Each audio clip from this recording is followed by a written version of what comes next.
స్నేహితులారా, మీరెప్పుడైనా ఆలోచించారా? మన జీవితంలో మనం చేసే ప్రతి చిన్న పని, మాట్లాడే ప్రతి మాట, మనసులో మెదిలే ప్రతి ఆలోచన ఇవన్నీ ఎక్కడ రికార్డ్ అవుతున్నాయి? ఎవరు నోట్ చేసుకుంటున్నారు? ఎవరైనా ఒక నోట్బుక్, పెన్సిల్ పట్టుకొని కృష్ణ ఈ రోజు 10 మంచి పనులు చేశాడు, 3 తప్పు పనులు చేశాడని రాస్తున్నారా? ఆ పనులకు లెక్క తీయడానికి ఆకాశంలో ఏదైనా ఆఫీస్ ఉందా? ఈ ప్రశ్నకు మన హిందూ ధర్మం, వేదాలు, పురాణాలు అందించిన సమాధానం అద్భుతం. సైన్స్ కూడా ఇంకా పూర్తిగా వివరించలేని ఒక అల్టిమేట్ డేటా రికార్డింగ్ సిస్టమ్ గురించి చెబుతున్నాయి. ఈ రోజు మన కర్మల రికార్డింగ్ వెనుక ఉన్న ఆధ్యాత్మిక, యోగిక, తాత్విక మరియు సూక్ష్మ శాస్త్ర రహస్యాన్ని అత్యంత వివరంగా తెలుసుకుందాం. ఈ వీడియో దయచేసి చివరి వరకు చూడండి. నమ్మండి, ఇది కేవలం పురాణ కథ కాదు, మీ సొంత జీవిత రహస్యం. మనం సాధారణంగా అనుకుంటాం కర్మ అంటే పని అని, కానీ కర్మ అంటే కేవలం పని మాత్రమే కాదు, క్రియ, వాక్కు మరియు భావం, ఈ మూడింటి కలయికే కర్మ. మనం ఒక పేదవాడికి సహాయం చేశామనుకుందాం, బయట ప్రపంచానికి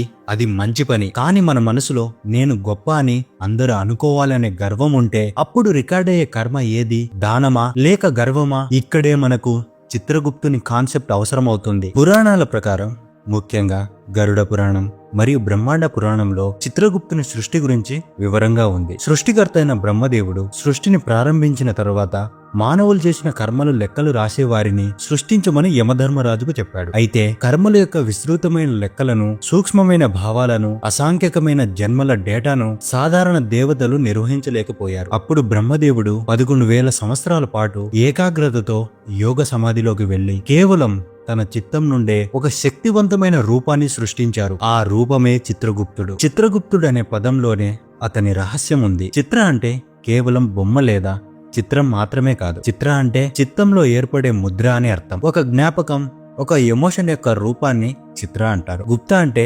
రహస్యంగా దాగి ఉన్నా అని అర్థం. చిత్రగుప్తుడు అంటే మన చిత్తంలో దాగి ఉన్న కర్మల యొక్క ముద్రలను, రికార్డులను చూసేవాడు అని అర్థం. ఆయన యముడికి సహాయకుడు మాత్రమే కాదు, యముడు న్యాయాన్ని అమలు చేసే ఎగ్జిక్యూటివ్ పవర్ అయితే చిత్రగుప్తుడు ఆ న్యాయానికి ఆధారమైన డేటా అనలిస్ట్. ఇది కాగితంపై రికార్డు కాదు, మన ఆత్మలోని హార్డ్ డిస్క్ కు యాక్సెస్. మీరు యోగా, వేదాంత శాస్త్రాలను అధ్యయనం చేస్తే మన కర్మలు ఎలా రికార్డ్ అవుతాయో స్పష్టంగా తెలుస్తుంది. మనిషి కేవలం ఈ స్థూల శరీరం మాత్రమే కాదు, మనం 3 శరీరాల సంపుటి. మొదటిగా స్థూల శరీరం అంటే ద గ్రాస్ బాడీ. మీరు చూస్తున్న ఈ శరీరం ఒక వాహనం. మీరు ఇక్కడ మంచి చేసినా చెడు చేసినా రికార్డ్ అయ్యేది ఈ శరీరంలో కాదు. రెండవది సూక్ష్మ శరీరం, ద సెటిల్ బాడీ. ఇదే అసలైన రికార్డింగ్ స్టూడియో. మన మనస్సు, మన భావోద్వేగాలు మరియు మన గత జన్మల నుండి తెచ్చుకున్న వాసనలు అన్నీ ఇక్కడే ఉంటాయి. మీరు ఒక వ్యక్తి గురించి చెడుగా ఆలోచించినప్పుడు ఆ నెగటివ్ వైబ్రేషన్స్ ఈ సూక్ష్మ శరీరంలో ఒక ముద్రలాగా రికార్డ్ అవుతుంది. ఈ సూక్ష్మ శరీరమే మరణాంతరం ఆత్మతో పాటు ప్రయాణిస్తుంది. మూడవది కారణ శరీరం, ద క్యాజువల్ బాడీ. ఇది అన్నిటికీ మూలం. దీన్ని ఆత్మ యొక్క మూల మెమొరీ బ్యాంక్ అనవచ్చు. మన అసాంఖ్యక జన్మల యొక్క సంచిత కర్మ అంతా ఇక్కడే నిల్వ ఉంటుంది. ఒక కంప్యూటర్ లో ఆపరేటింగ్ సిస్టమ్ ఎలాగో మనకు ఇది అలాగే. ఇది మారదు, కేవలం డేటాను స్టోర్ చేస్తుంది. ముఖ్యమైన విషయం ఏమిటంటే కర్మ బయట రికార్డు కాదు, అది మీ స్వంత మనస్సు, ఆత్మ మెమొరీలో సెల్ఫ్ రిటైన్ డేటాగా ఉంటుంది. వేదాంతం, ముఖ్యంగా ఉపనిషత్తులు ఈ రికార్డింగ్ కు మనస్సే కారణమని చెబుతాయి. మనస్సేవ మనుష్యాణం కారణం బంధ మోక్షయోం. దీని అర్థం మనుషులకు బంధానికి మరియు మోక్షానికి కారణం వారి మనస్సు మాత్రమే. చిత్రగుప్తుడు అనే రూపకం మనకు ఏం చెబుతుందంటే ఈ విశ్వంలో ఉన్న ఒక కాస్మిక్ లా లేదా నియమం మన కర్మను రికార్డ్ చేయగలదు. ఆ నియమం పేరు చిత్తశక్తి. చిత్రగుప్తుడు అంటే మన చిత్తం, రికార్డింగ్ పెన్ అంటే సంస్కారం, రికార్డింగ్ బుక్ అంటే సూక్ష్మ శరీరం. మనం ఒక USB డ్రైవ్ లో డేటాని ఎలాగైతే కాపీ చేస్తామో మనం చేసే ప్రతి క్రియ మన చిత్తంపై ఒక సంస్కారం అనే ముద్రను వేస్తుంది. చిత్రగుప్తుడు మరణాంతరం ఈ ముద్రలను చదువుతాడు. స్నేహితులారా,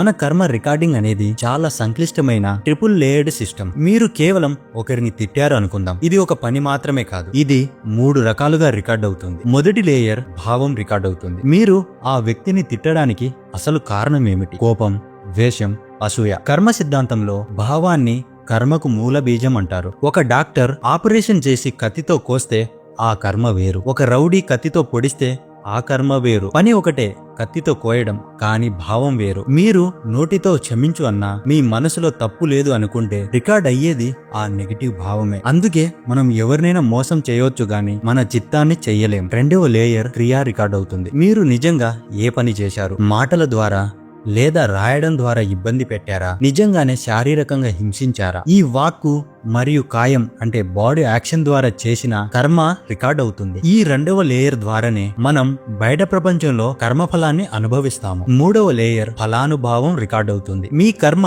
ఇతరుల జీవితంలో ఎంత ఆనందాన్ని ఇచ్చింది, ఎంత బాధను కలిగించింది అనే దాని మీద. మీరు 10 రూపాయలు దానం చేశారు. ఆ 10 రూపాయలు ఒక వ్యక్తికి ప్రాణదానం చేస్తే, ఉదాహరణకు మందులు కొనడానికి సహాయపడితే, దాని ప్రభావం ఎక్కువ. ఆ వ్యక్తి ఆనందం, కృతజ్ఞత వైబ్రేషన్స్ మీ కర్మ అకౌంట్ లో జమ అవుతాయి. అందుకే శ్రీకృష్ణుడు గీతలో చెబుతాడు, కర్మఫలం మీది కాదు, కర్మ ఎంపిక మీది. దీని అర్థం ఒక పని చేసే స్వేచ్ఛ మీకుంటుంది, కానీ ఆ పని యొక్క ఫలితం, దాని ప్రభావం ఈ విశ్వం నిర్ణయిస్తుంది. చిత్రగుప్తుడు ఈ 3 లేయర్ల డేటాను ఒకేసారి విశ్లేషిస్తాడు. అందుకే ఈ సిస్టమ్ అల్టిమేట్. మన పూర్వీకులు చిత్రగుప్తుని గురించి చెప్పిన ఈ కాన్సెప్ట్ ను ఈ రోజు ఆధునిక ప్రపంచం ఎలా వివరిస్తుందో చూడండి, ఆశ్చర్యపోతారు. క్వాంటం ఫిజిక్స్ ప్రకారం ఈ విశ్వంలో ప్రతిదీ శక్తి. మన ఆలోచనలు, భావాలు కూడా శక్తి యొక్క రూపాలే. మనం ఒక ఆలోచన చేసినప్పుడు ఆ శక్తి ఈ విశ్వంలోకి విడుదలవుతుంది. ఇది ఆకాశ తత్వం ద్వారా ప్రయాణించి తిరిగి మన దగ్గరికే వస్తుంది. ఆధునిక యోగులు దీన్ని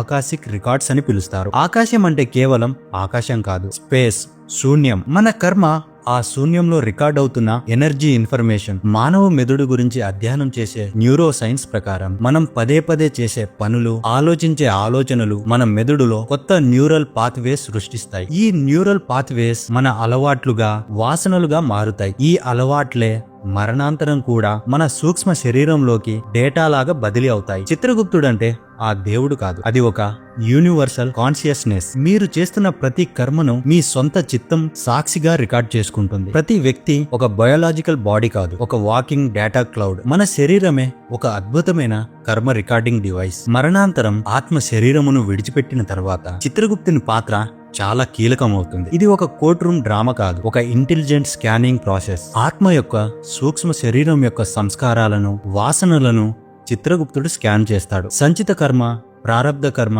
మరియు క్రియామాణ కర్మలలో ఏది ఎంత ఉంది, ఎంత పాపం ఉంది, ఎంత పుణ్యం ఉంది అని ఒక బ్యాలెన్స్ స్కేల్ లాగా లెక్క కడతారు. ఈ బాకిని మిగిలిన కర్మను తీర్చుకోవడానికి ఏ రకమైన వాతావరణం, ఏ రకమైన శరీరం, ఏ రకమైన కుటుంబం అవసరమవుతుందో నిర్ణయిస్తారు. చిత్రగుప్తుడు ఎప్పుడూ వివక్ష చూపడు. ఆయన నిందించడు, శపించడు, పొగడడు. ఆయన కేవలం ఒక సూక్ష్మ పరిశీలకుడు. మరణాంతరం మన జన్మను చిత్రగుప్తుడు నిర్ణయిస్తాడంటే మనకు స్వేచ్ఛ లేదా? ఉంది. మనకు గత జన్మల నుండి వచ్చేది కేవలం ఒక బ్లూ ప్రింట్ మాత్రమే. కానీ ఈ జీవితంలో ప్రతి క్షణం మనం ఎంచుకునే కర్మనే క్రియామాణ కర్మ. ఈ క్రియామాణ కర్మ ద్వారానే మనం భవిష్యత్తులో మనకు రాబోయే కష్టాలను మార్చుకోవచ్చు. కర్మ సిద్ధాంతం అంటే అదృష్టం కాదు, కర్మ సిద్ధాంతం అంటే స్వయం నిర్ణయ శక్తి. స్నేహితులారా, ఇంత గొప్ప ఆధ్యాత్మిక శాస్త్రీయ రహస్యాన్ని తెలుసుకున్న తర్వాత మన జీవితానికి మనం తీసుకు వెళ్లాల్సిన సందేశం ఏమిటి? మొదటిగా, మీరు ఏది చేస్తున్నారన్నది కాదు, ఎందుకు చేస్తున్నారన్నదే రికార్డ్ అవుతుంది. మీరు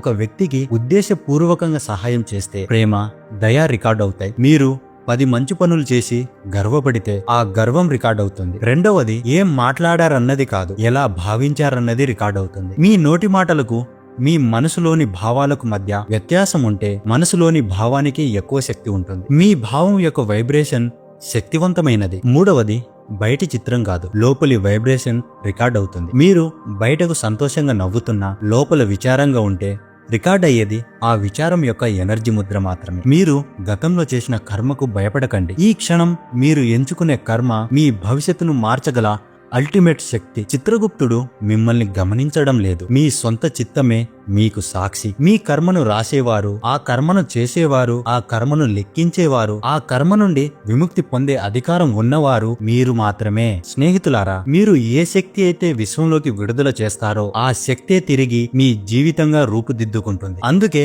మీ ఆలోచనలను, భావాలను అత్యంత జాగ్రత్తగా, ప్రేమతో, దయతో నింపుకోండి. ఈ జ్ఞానం మీకు మరింత స్పష్టతను ఇచ్చిందని ఆశిస్తున్నాను. ఈ వీడియో గురించి మీ అభిప్రాయాన్ని, మీకు ఇంకా ఏ అంశాల గురించి తెలుసుకోవాలనుకుంటున్నారో కామెంట్ సెక్షన్ లో తప్పక తెలియజేయండి. వీడియో నచ్చితే లైక్ చేయండి, షేర్ చేయండి, మన ఛానల్ ను సబ్స్క్రైబ్ చేయడం మర్చిపోవద్దు. మరొక అద్భుతమైన మిస్టీరియస్ స్పిరిచువల్ టాపిక్ తో మళ్ళీ కలుద్దాం. శుభం. నమస్కారం.